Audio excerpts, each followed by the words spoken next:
Money laundering کے case اس سے بند کیے گئے. اور انہوں نے کہا کہ آپ نے ٹیکس سے متعلق کوئی معاملات ہوں گے تو آپ نے اس سے متعلق نیب نہیں تحقیقات کرے گی. یعنی ٹیکس کے متعلق کس کے معاملات چل رہے تھے؟ منی لانڈرنگ کے کیس ڈائریکٹ لنک اس سے کرتے تھے. میوچل لیگل اسسٹنٹ کے لیے آپ نے دیگر ممالک کو جب خطوط لکھے نیب نے, MLA جسے کہتے ہیں, جب بے شمار ان کے جوابات آئے, اس کی روشنی میں جب کیسز بنے تو ان کو اندازہ تھا یہ تو مکمل ایک ٹھوس ایویڈنس موجود ہیں جس کے خلاف کوئی عدالت بھی ریجیکٹ نہیں کر سکتی. ایسی ترامیم لے کر آئے کہ تمام کے تمام جو ہے وہ بری ہو گئے, بری ذمہ ہو گئے. اس کے بعد پریس کانفرنس ہوں, آپ دیکھیں تقاریریں ہوں, ان کی جو انتخابی مہم تھی اس کیمپین میں یہ نعرہ رکھا گیا ہمارے پہ غلط اور بے بنیاد الزامات لگائے گئے. کمال نہیں ہو گیا آپ ایک ترامیم کرنے کے بعد کہ ہمارے پہ بے بنیاد اور غلط الزامات لگائے گئے. یہ قانون جو 27 ترامیم کی گئی تھی, ہر ایک ترامیم بہت سوچ و بچار کے بعد کی گئی تھی ہم نے کس طرح نوازنا ہے. اس ٹائم سے چلا ترامیم کا کیا فائدہ ہوا؟ آج ترامیم ختم ہوتی ہیں تو آپ اندازہ کریں کہ کتنے خوفناک, لگ بھگ کوئی 740 سے زائد ارب روپے کے کیسز کھلیں گے. اور وہ کیسز جو کرپشن کے الزامات تھے, مبینہ منی لانڈرنگ کے الزامات تھے, سرکاری خزانے کو نقصان پہنچانے کے الزامات تھے, پھر اس کے ساتھ ساتھ ایسٹس بیونڈ کیس بنائے گئے ان کے خلاف, تو وہ سارے کیسز دوبارہ ری اوپن ہوں گے. تقریباً میں بھی ڈیٹا نکال رہا تھا تو میں دیکھ رہا تھا کہ اس میں ایک نہیں ہے, بے شمار 48 جو ہے وہ تقریباً جو ہے وہ فیصد کے قریب کیسز کرپشن سے ریلیٹ کرتے تھے. وہ تمام کیسز آپ نے ختم کر دیے. اس ٹائم سے چلے, اب دیکھ لیں کیا ہو رہا ہے اب نیب میں. ابھی بھی میرے پاس ڈاکومنٹس موجود ہیں, 2 ریٹائرڈ آفیسرز کو دوبارہ کانٹریکٹ پر جو ہے وہ بھرتی کر لیا گیا. ابھی بھی جب نیب سے پوچھتے ہیں آپ کی پرفارمنس کیا, وہ کوئی نیب کی پرفارمنس دکھائی نہیں دیتی. جب آپ نے احتساب کے ادارے کو سیاسی مقاصد کے لیے استعمال کرنا ہے, جو ہمیشہ شاہد خاقان عباسی صاحب بات کرتے ہیں, تو پھر اس ادارے کا فائدہ کیا ہے؟ ابھی بھی آپ نیب کے کیسز کیسے بنا رہے ہیں؟ ابھی بھی آپ کے نیب کے کیسز پر سوالات اٹھتے ہیں. یہی تو معاملہ ہے کہ آپ ایک انڈیپینڈنٹ ادارے کو انڈیپینڈنٹ رہنے دیں, اس میں سیاسی مداخلت نہ ہو, اس میں کوئی ریٹائرڈ آفیسرز کو بھرتی نہ کیا جائے, اس میں ان چیدہ ان کمپیٹنٹ آفیسرز کو وہاں پر لا کے بٹھایا جائے جو تحقیقات کریں, ذمہ داران کے خلاف انکوائری کی جائے, ان کے خلاف گرفتاریاں ہوں, کرپشن سے لوٹی ہوئی رقم واپس لے کے رکھی جائے. بتایا جاتا تھا کہ پتہ نہیں 8 کھرب روپے سے زائد کے جب سے نیب بنایا اتنے 8 ارب کو 15 ارب روپے کی ریکوریاں کی. وزارت خزانہ نے قائمہ کمیٹی کے پچھلی جو میٹنگ چل رہی تھی پی ڈی ایم کی, تو اس میں جا کے بتایا تھا کہ صرف 15 ارب روپے نیب نے ہمیں دیے, باقی تو پتہ نہیں کون سے یہ دعوے کرتے پھرتے تھے, کون سے پیسے آئے. نیب کے معاملات کو لے کے حکومتیں تبدیل کی گئی, الزامات لگے, ایک دوسرے کی پگڑی اچھالی گئی, ایک دوسرے کے خلاف سازشیں کی گئی, ایک دوسرے کو جیل بھجوایا گیا, اور پھر اس کے بعد کیا عدالتی وقت بھی ضائع کیا جا رہا ہے, عوام کا وقت بھی ضائع کیا جا رہا ہے. جو حکومت آتی دوسرے کے خلاف کیس بناتی ہے. اور آپ کو اندازہ ہے, اس کی میں نے تحقیقات کی تو ایک چیز بڑی خوفناک چیز جو ہے وہ جو وان کرتی ہے, اتنے پیسے ریکور نہیں کیے جتنے اربوں روپے اتنے نیب کے آفس پر, نیب کے معاملات پر لگے, انویسٹیگیشن پر لگے. صرف ایک تماشا بنایا گیا اس ادارے کو, اور آج بھی وہ ادارہ اپنی پرفارمنس کو جو ہے وہ میرٹ پر جو ہے وہ جج کرنے کے لیے میدان میں نہیں آ سکتا. وہ یہ نہیں جا سکتا, اس کا مقابلہ نہیں کر سکتا کہ ہم جو کیسز بنا رہے ہیں مقابلہ نہیں کر سکتا. بالکل عادل صاحب آپ کی طرف آؤں گی. ہر دور میں ہم نے دیکھا کہ حکومت اور اپوزیشن کا نیب کے حوالے سے جو موقف ہوتا ہے وہ تبدیل ہو جاتا ہے, اور اس کے ساتھ ساتھ نیب قانون میں بار بار جو ہے وہ ترامیم کیوں کرنا پڑتی ہیں؟ دیکھیں, جب کوئی سیاسی جماعت اپوزیشن میں ہوتی ہے تو وہ یہ کہتے ہیں جی ہم حکومت میں آئیں گے, نیب میں ریفارمز لے کے آئیں گے, اور جس مقصد کے لیے یہ ادارہ ہونا چاہیے اس کو اسی مقصد کے لیے اس ادارے کو اپنے پاؤں پہ کھڑا کریں گے اور اس میں سیاسی مداخلت ختم کریں گے. لیکن انفارچونیٹلی کوئی بھی سیاسی جماعت ہو, مثلا آج کا کیا رونا روئیں, اس سے پہلے چلے جائیں, اس سے پچھلی حکومت کے پاس چلے جائیں, تو نیب کو یہ چیز اب واضح ہو چکی ہے, یہ روز روشن کی طرح عیاں ہو چکی ہے بات کہ نیب کا ادارہ صرف عام ٹوسٹنگ کے لیے استعمال کے لیے رہ گیا. اب آپ دیکھیں کہ ابھی بانی پی ٹی آئی کے خلاف ایک تیسرا کیس جو ہے, ایک ہی توشہ خانہ تیسری مرتبہ ایک کیس جو ہے وہ بنتا نظر آ رہا ہے, ایک ریفرنس جو ہے وہ تیار ہو رہا ہے اور وہ دائر ہو رہا ہے. بانی پی ٹی آئی نے اپنی مرتبہ کیا کیا, احسن اقبال کے ساتھ کیا کیا, شاہد خاقان عباسی کے ساتھ کیا کیا, جھوٹے کیس. یعنی یہ ان کو معلوم تھا کہ یہ کیا کر رہے ہیں. پھر دیگر قوانین ANF والا قانون کو استعمال کر کے رانا ثناء اللہ کے خلاف بے بنیاد جھوٹا جو کیس بنایا گیا, سب کو معلوم ہے. تو یہ کہنا بڑا آسان ہے, ٹی وی پہ بیٹھ کے بھی ہم بات کر دیتے ہیں کہ جی نیب کا ادارہ, یہ سارے سیاستدان انہوں نے کچھ بھی نہیں سیکھا. یہ ابھی بھی, یعنی یہ جو ابھی حکومت میں بیٹھے ہوئے لوگ ہیں، ان کو ہاتھ لگے ہوئے ہیں نیب کے. یہ پرائم منسٹر صاحب جو ہیں یہ قید کاٹ چکے ہیں، جو ان کے سرپرست اعلیٰ ہیں، جماعت کے سربراہ ہیں، وہ اس سے گزر چکے ہیں. ابھی بھی جو نیب کا اچانک 14 دن کا ریمانڈ 40 دن کرنے کی آخر کیا ضرورت پیش آ گئی تھی؟ تو یہ انہوں نے ایک سیکھا کچھ نہیں ہے. یہ تمام سیاسی جماعتیں، آج پاکستان تحریک انصاف اگر یہ بات کر رہی ہے کرپشن کے خاتمے، نیب میں اتنی مداخلت تھی اس وقت پاکستان تحریک انصاف کے دور میں. ابھی دوبارہ اگر ان کی حکومت آئے گی اور یہ نیب رہے گا تو دوبارہ یہ آرم ٹوئسٹنگ کے لیے استعمال ہوگا. لیکن اس وقت ملک کو واقعی ایک ایسے ادارے کی ضرورت ہے جو نیوٹرل بھی ہو، جو ان بائس بھی ہو، اور ایک پاورفل ادارہ ہو جس میں حکومت کی کوئی مداخلت نہ ہو. یہ تو اس ادارے کی کریڈیبلٹی ختم کر دی گئی ہے، تباہ کر دی گئی ہے. یہ ادارہ عام آدمی اب جانتا ہے کہ جی ساز صاحب، جس طرح سے عدیل صاحب کہہ رہے ہیں ماضی کی حکومت کی جانب سے بھی جھوٹے کیسز بنائے گئے، جو اب نیا نیب قانون ہے کیا بے لوگ احتساب کو ممکن بنا رہا ہے؟ دیکھیے، سب سے پہلے تو مجھے عدیل صاحب کی بات نہیں سمجھ آئی. اس پہ تھوڑا سا اگر میں عدیل صاحب سے بھی گزارش کروں اور حسن صاحب سے بھی گزارش کروں، دونوں ہماری بہترین رپورٹنگ کرتے ہیں. اگر کل کے پروگرام کے لیے آپ یہ رکھ لیں کہ ذرا اعداد و شمار بتا دیں کہ جب سے پی ڈی ایم کی حکومت آئی ہے نیب کی پرفارمنس کو جج کرنے کے لیے، ہم ورنہ تو کہتے رہیں گے، ایک سائڈ پولیٹیکل سائڈ کہتی رہے گی ہماری طرف نیب ٹھیک تھی جب ہم حکومت میں تھے، جب دوسرے حکومت میں تھے نیب غلط تھی. تو اس کو کسی طریقے سے اسیس کر لیتے ہیں نا. ایک اسیسمنٹ کا طریقہ یہ ہے کہ نیب کا کام ہے کہ جو پیسے چوری ہوئے وہ ریکور کیے جائیں. یہ نیب کا کام ہے. نیب پہلے والنٹری ریٹرنز میں، پھر پلی بارگینز میں یا ویسے کنوکشنز کے تھرو نیب پیسے جو نیشنل ایکسچیکر کے یا دیگر جو چوری ہو چکے ہوتے ہیں ان کو ریکور کرتی ہے. تو اگر ذرا کل کے پروگرام کے لیے میرے دونوں دوست یہ پتہ کروا سکیں، ہم زیادہ پیچھے نہیں جاتے، ویسے تو مشرف صاحب کا بھی چیک کرنا کا وقت دیکھنا چاہیے، لیکن زیادہ پیچھے نہیں جاتے. 2008 کے بعد سے جب سے پیپلز پارٹی کی، پھر نون لیگ کی، پھر پی ٹی آئی کی اور اب واپس پی ڈی ایم کی گورنمنٹ آئی ہے، اگر میرے دوست بتا سکیں، کل تک کا ہم اس کو کر لیں گے کہ ان پیریڈز میں کب نیب نے کتنی ریکوریز کی ہیں نا، تو آپ کو کتنی سرپرائزنگ پکچر نظر آئے گی کہ کتنی ریکوریز ہوئیں 2008 سے 2013 کے درمیان، جب نیب کو اگر کوئی انفلوئنس کر رہا تھا تو نون لیگ کر رہی تھی، پھر 2013 تو پیپلز پارٹی کر رہی تھی، پھر 2013 سے 18 کے درمیان اگر نیب کو کوئی انفلوئنس کر رہا تھا تو نون لیگ کی حکومت تھی وہ کر رہی تھی، اور پھر 18 سے 21 کے درمیان جب نیب کو کوئی اگر انفلوئنس کر رہا تھا تو پی ٹی آئی کی گورنمنٹ کر رہی تھی، اور پھر 21 کے بعد سے اب تک جبکہ پی ڈی ایم کی گورنمنٹ ایفیکٹولی کر رہی ہے. اگر ہمیں ان 4 یا 5 پیریڈز میں نیب کی ریکوریز کتنی ہوئی ہیں یہ پتہ چل جائے تو میرا خیال ہے ہم بہتر ایویلیویٹ کر سکیں گے کہ کس حکومت کے درمیان میں واقعی پولیٹیکل انٹرفیرنس کے لیے نیب کو زیادہ استعمال کیا گیا، اور کس حکومت کے درمیان میں نیب نے اپنا وہ کام کیا اور ریکوریز کی، ایکچول پیسوں کی ریکوریز کی جو پہلے نہیں تھی. مجھے لگتا ہے کہ عدیل صاحب تک یہ نمبرز پہنچتے کچھ دیر لگے گی، انہوں نے کافی جگہ سے پتہ کروانے ہوں گے. حسن صاحب اگر ہمیں کل کے پروگرام میں بتا دیں تو بہت میرا خیال ہے لیکن دو چیزیں میں اگر میں صاحب آپ کے سامنے رکھوں، 7 ارب روپے سے زائد کا منی لانڈرنگ کا کیس بنا تھا، لیکن الزام یہی تھا کہ اس وقت کی پی ٹی آئی کی حکومت نے سیاسی بنیادوں پر کیس بنایا تھا، لیکن جب ختم کیا اس حکومت نے یا ایف آئی اے کے بندے تبدیل ہوئے، پی ڈی ایم کی حکومت آئی اور پرائم منسٹر شہباز شریف صاحب تھے تو حالات تبدیل ہوئے، تو اس وقت یہ معاملہ سامنے رکھا گیا کہ شاید ماضی کی حکومت نے کیس غلط بنیادوں پر بنایا تھا اور پھر وہ ڈیفینڈ کرنے کے لیے میدان میں نہیں آئی، اگر کہ ان کے پاس اتنے سارے ایویڈنس نمبرز بتا دینا. پھر دوسرا میں بتاؤں کہ جو ترامیم ہوئی اس میں 22 مقدمات احتساب سے واپس ہوئے، 25 مقدمات متعلقہ فورمز میں بھجوائے گئے. حالات اس وقت بھی سیاسی بنیادوں پر تھے، آج بھی سیاسی بنیادوں پر نظر آتے ہیں، اور ماضی میں بھی ہم نے یہی دیکھا. اور اب آپ مستقبل کا اگر آپ کہیں گے میں ڈیٹا رکھوں گا تو آپ اندازہ ہوگا کہ تمام کی تمام میرے پاس تو ڈیٹا موجود ہے، آپ کے سامنے کل پریزنٹ کروں گا، آپ دیکھیے گا.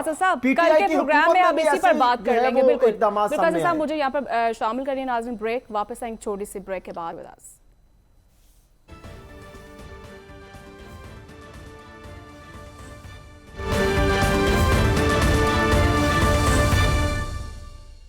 ویلکم بیک ناظرین. اس کے ساتھ ہی نیب ترامیم کا جو فیصلہ محفوظ کیا گیا ہے اور اس فیصلے کا کیا امپیکٹ ہوگا آنے والے دنوں میں، اس پر ہم پھر بات کریں گے آنے والے پروگرام. اس کے ساتھ مجھے اجازت دیجیے، اللہ نے کے بعد.